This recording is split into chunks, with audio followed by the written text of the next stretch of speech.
2026 na, may ipon ka bang pwede mo ng sandalan? Kung wala pa, hindi ka naman nag-iisa. Ang kailangan lang gawin, huwag nang mag-delay pa. Dahil bawat delay, talaga namang lalong hindi ito magagawa.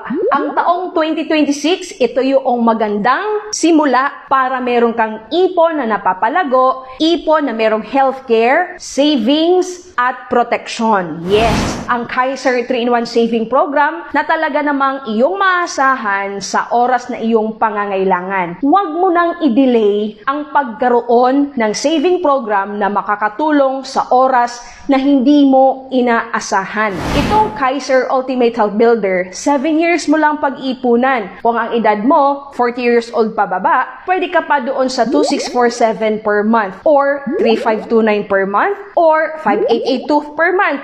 Depende sa need